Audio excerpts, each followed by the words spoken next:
বাংলাদেশের সংবিধান অনুচ্ছেদ 7, বাংলাদেশের সংবিধান অনুচ্ছেদ 7-এ সংবিধানের প্রাধান্যের কথা বলা হয়েছে।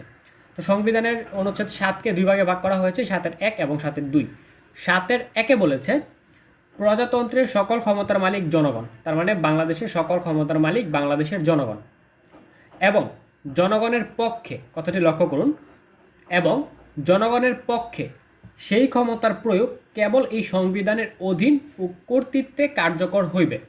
অর্থাৎ বাংলাদেশের সংবিধানে যেইভাবে বলা আছে বাংলাদেশের জনগণ তার ক্ষমতার প্রয়োগ ওইভাবেই করতে পারবে। অর্থাৎ সংবিধান বহির্ভূতভাবে বাংলাদেশের জনগণ যদিও সকল ক্ষমতার মালিক হয়ে থাকে, সংবিধান বহির্ভূতভাবে তার ক্ষমতা প্রয়োগ করতে পারবে না। সংবিধানে যেভাবে বলা আছে তার ক্ষমতার প্রয়োগ সেভাবেই করতে হবে।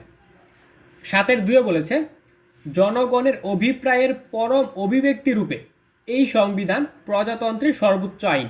অর্থাৎ বাংলাদেশের সর্বোচ্চ আইন হচ্ছে বাংলাদেশের সংবিধান, এবং অন্য কোনো আইন যদি এই সংবিধানের সহিত অসামঞ্জস্য হয় তাহা হইলে সেই আইনের যতখানি অসামঞ্জস্যপূর্ণ ততখানি বাতিল হইবে। অর্থাৎ বাংলাদেশের অন্য কোনো আইন যদি বাংলাদেশের সংবিধানের সাথে অসামঞ্জস্য হয় তাহলে ওই আইনটি বাতিল হবে। মানে বাংলাদেশের সংবিধান বলতেছে এক কথা, অন্য কোনো আইন বলতেছে আরেক কথা, তাহলে ওই আইনটি বাতিল হবে। অথবা বাংলাদেশের সংবিধান বলতেছে এক কথা, অন্য কোনো আইনের কোনো একটা সেকশন অথবা কোনো একটা সাবসেকশন বলতেছে অন্য কথা, তাহলে ওই আইনের ওই সেকশনটা অথবা ওই সাবসেকশনটা বাতিল হবে।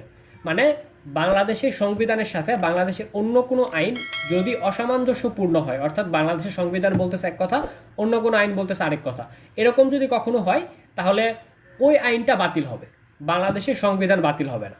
অথবা বাংলাদেশের সংবিধানের সাথে অন্য কোনো আইনের যদি কোনো একটা লাইন, কোনো একটা সেকশন, কোনো একটা সাবসেকশন অসামঞ্জস্যপূর্ণ হয় তাহলে শুধুমাত্র যতটুকু অংশ অসামঞ্জস্যপূর্ণ হয়েছে সংবিধানের সাথে ওই অংশটুকু বাতিল হবে। তো এই কথাটি বলেছে বাংলাদেশের সংবিধান অনুচ্ছেদ 7-এ। আশা করি বুঝতে পেরেছেন। আর যদি বুঝতে না পারেন তাহলে কমেন্ট বক্সে অবশ্যই কমেন্ট করবেন, আমি প্রত্যেকের কমেন্টে রিপ্লাই দেওয়ার চেষ্টা করব।